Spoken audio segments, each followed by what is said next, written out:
Ó, você que está chegando agora para esse bloco 3, né, da aula de capitanias hereditárias e governos gerais, né? Nós fizemos formação de Portugal, estamos aí na aula 3, bloco 3, e nós vamos falar sobre esse processo de crise das capitanias hereditárias que levaram à instauração do governo geral. Vou contar até alguns casos interessantes, né, para a gente poder brincar, para a gente poder pensar, e que vai ser interessante para construir esse conhecimento. Então, o primeiro slide já é o processo de dificuldade das capitanias, né? Então, é importante você lembrar que você tem vários fatores, né? Você, em grau de importância, eu coloco alguns primeiros, certo? E outros de maneira menor. Mas eu acho que, por exemplo, quando você fala um grande problema para as capitanias é a sua dimensão. Vou até voltar ao slide aqui, para a gente ver aquele mapa da dimensão das capitanias. Né? Mesmo que toda a população do território português viesse para cá, não iria ocupar o território brasileiro de maneira eficiente. A população do Brasil hoje ela engole Portugal várias vezes, é um número absurdamente grande. Então é importante você visualizar que não tinha gente para ocupar esse território. E mesmo com o processo de colonização, você se concentrando só no litoral, você não consegue ainda assim ocupar de maneira efetiva e defender de maneira efetiva. Então o tamanho do território, a extensão é muito problemático. Aqui também eu já conseguiria puxar o galho que eu não tenho Portugal nesse mapa. Portugal está longe do Brasil. Portugal está a 2 meses de navegação. Isso contando Rio de Janeiro. De Salvador, cerca de 50, 45 dias. Então você tem um tempo problemático de distância de Portugal com a colônia. Isso, obviamente, afeta a relação entre esses colonos, esses investidores donatários e Portugal. A gente tem que lembrar que Portugal delegou esse processo colonizador e esse processo colonizador no início está feito dessa forma só com iniciativa privada. Portugal ainda não entrou, a metrópole ainda não entrou aqui de maneira efetiva nesse ponto do processo de colonização. A gente pode também falar dos nativos, os nativos atacaram muito. Você tem até um caso, que é o caso tanto da capitania da Bahia quanto da capitania do Maranhão, você teve morte de donatários na capitania da Bahia. Do Maranhão, João de Barros, ele consegue sair vivo, mas ele não consegue se instalar. Então você tem nativos que atrapalham mesmo o processo de instalação das capitanias, e isso com o começo dessa colonização. Até que eu coloquei uma imagem de choque entre colonos e nativos. Os nativos agora estão resistindo porque, afinal, os colonos, os portugueses estão vindo para cá, e aqueles que vão nascer aqui, os primeiros brasileiros, querem tomar esse território dos nativos. A gente pode até brincar, né, que você tem um processo de invasão. É isso que numa historiografia decolonial, numa visão a partir da ótica nativa, você teve uma invasão. Você teve uma invasão de gente estranha, fedorenta, que diz que a terra é dele. Porque um cara lá no outro lado do mundo disse que a terra é dele. Então, assim, pensar que para o nativo, não, essa terra não é essa terra não é de ninguém, eu moro aqui, isso aqui é da natureza e eu não vou sair aqui desse jeito não. Então você tem choques que vão obviamente levar a uma série de problemas, a donatários que inclusive vão ser mortos. Uma questão lá do Francisco Pereira Coutinho. Então, a falta de recursos, você teve capitania que não conseguiu investir de maneira efetiva, né? O João de Barros acabou o dinheiro, acabou o milho, acabou a pipoca. Teve gente que não teve sucesso com açúcar, então é interessante que quando Portugal pisa aqui e fala, não, a terra, tudo que planta dá. E aí, realmente, você tem regiões como o Nordeste, que você tem um solo de massapê muito rico, uma terra muito rica, uma terra muito rica em nutrientes, que nem fertilizar precisava. Em São Vicente, que teve um sucesso inicial, que também é outra capitania de destaque, esse solo enganou, porque você teve um início primoroso, uma coisa ali inicial que começou a bombar, porém, logo em seguida o solo começou a enfraquecer. E aí o plantio de cana não vingou que nem lá em Pernambuco, lá na capitania da Nova Lusitânia, ou do Arte Coelho, que daqui a pouco eu vou falar sobre ele. É o Duarte Coelho, tem até uma imagem legal sobre ele aí. Então isso também é um ponto que atrapalha o processo de plantio da cana, o processo de início dessas capitanias hereditárias nesse sentido geral. Então é importante visualizar esses elementos com muita responsabilidade de entender várias características que enfraqueceram a realidade do investimento aqui, né? Então, vamos lá. Para a gente fechar, eu encontrei no Vicentino e no Aquino, que é a fonte que eu estou escondendo, mas é um bom livro, os ataques de corsários. Mas assim, dentre as características, você pega primeiro a dimensão, a distância, ou a dificuldade com a cana, mas os corsários também podem aparecer bem restrito, não principal.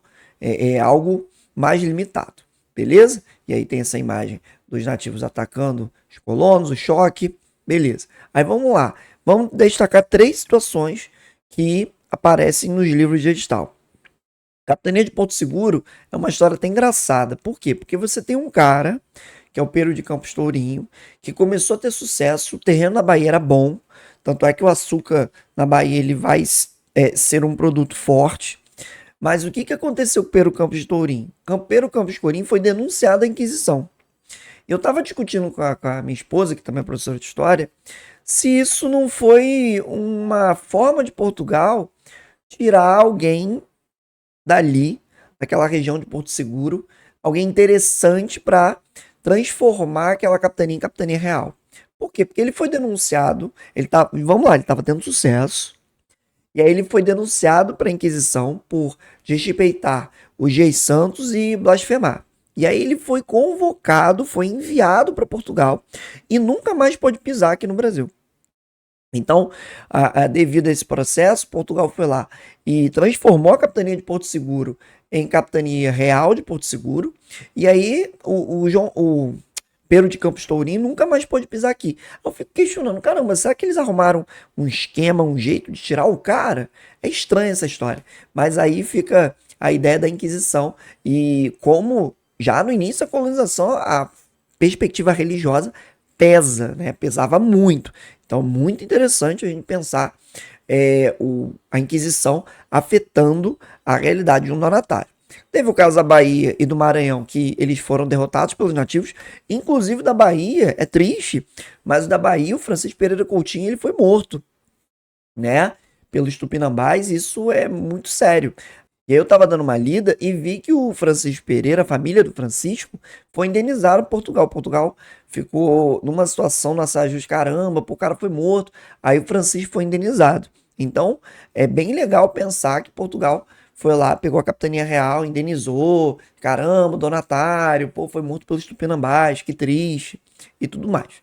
O Maranhão João de Barros, ele não consegue se instalar, mas também não é morto, mas perde para os índios potiguares. E aí vamos lá. Eu até ampliei esses slides. Né? Vocês percebem que para quem está assistindo a aula, quem já foi meu aluno, é que está bem diferente. Alguns textos estão ampliados. Então, por exemplo, Duarte Coelho, Nova Lusitânia. O que você teve de fator de sucesso em Pernambuco e em São Vicente, analisando primeiro Pernambuco?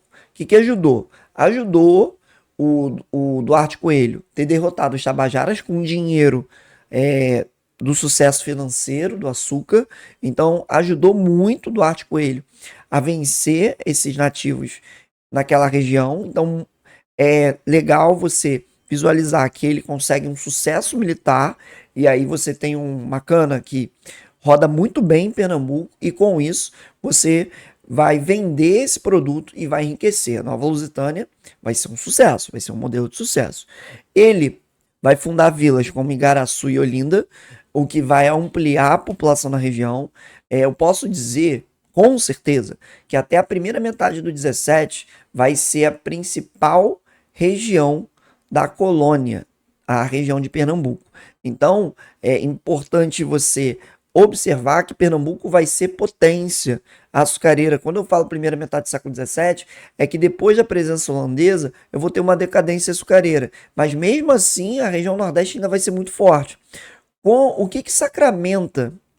O que sacramenta a saída do foco nordestino? A descoberta de ouro na região sudeste hoje, ali em Minas Gerais. E aí você sacramenta deixar de lado o Nordeste para priorizar a região sudeste. Então, é importante você entender que o Nordeste ele vai ter um sucesso açucareiro, ele ali em Pernambuco vai ter um sucesso que vai favorecer a ocupação. E também lembrar que, enquanto que o Rio de Janeiro, Baía de Guanabara, é 60 dias até 70 para Portugal, eu tenho um Nordeste que está 40, 35 dias de navegação para Portugal. Então você tem uma navegação mais fluida, uma proximidade entre os territórios que favorece uma comunicação.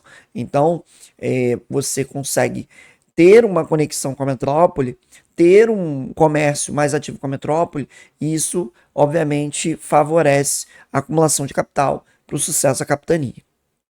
São Vicente. A capitania foi comandada pelo Martim Afonso Souza, interessante, e muitas das vezes a galera não se liga, mas em vários momentos a esposa dele esteve de frente quando ele ia lá falar com o rei de Portugal, lá na metrópole. É muito legal a gente pensar que você tinha uma donatária, né, esposa do Martim Afonso de Souza, ficava de frente, e você tem o fato de que São Vicente foi o primeiro local de ocupação, o fato de ter sido a primeira vila, de fato, 1532, e aí você cria a povoação de Santos, Itanhaém, São Paulo, locais que vão ajudar na ocupação da capitania de São Vicente, e isso você também tem próximo a feitoria no Rio de Janeiro, a feitoria de Cabo Frio. Esses elementos favorecem, obviamente, uma ocupação. Vale também pensar a atuação de náufragos e degredados, como João Ramalho, que favoreceu um contato mais amistoso com os nativos da região, o que permite uma ocupação mais amistosa, uma ocupação mais tranquila, quando você tem a relação com os nativos. Então você vai ter parcerias. É muito importante você sempre entender que a ocupação feita pela metrópole, eu não quero passar pano, por favor, mas vamos lá. É uma invasão? É. Mas eu tenho também alianças com os nativos aqui que aceitam a presença europeia. A verdade é essa. Se o nativo olha assim, pô, quer saber? Eu vou aceitar para evitar problema. É uma violência? É uma forma de violência, porque a terra era do nativo. Mas nos casos que os nativos tiverem parcerias, eu vou ter um nativo que vai ser visto até como uma forma de proteção daquele território, uma força auxiliar, alguém que vai auxiliar essa ocupação, essa permanência dos colonos. Então, vou até mostrar a imagem, ó. Cadê? A figura do Tomé de Souza. Você tá aí, o primeiro governo geral. O primeiro governo geral, você tem um nativo ali auxiliando a construção da cidade, da fortaleza, que vai dar origem a Salvador. Você tem o papel do Caramuru ajudando a isso. Então, é legal você visualizar que eu tenho uma presença nativa também com parceria junto com esses colonos. Tem a violência? Tem. Eu não estou passando pano, mas eu quero que você entenda que não é só violento e não é só pacífico. Você tem as duas moedas, tá? Então você tem uma ocupação que faz parte disso. Então, São Vicente também foi sucesso. Destaque aí para os degredados, como a gente comentou.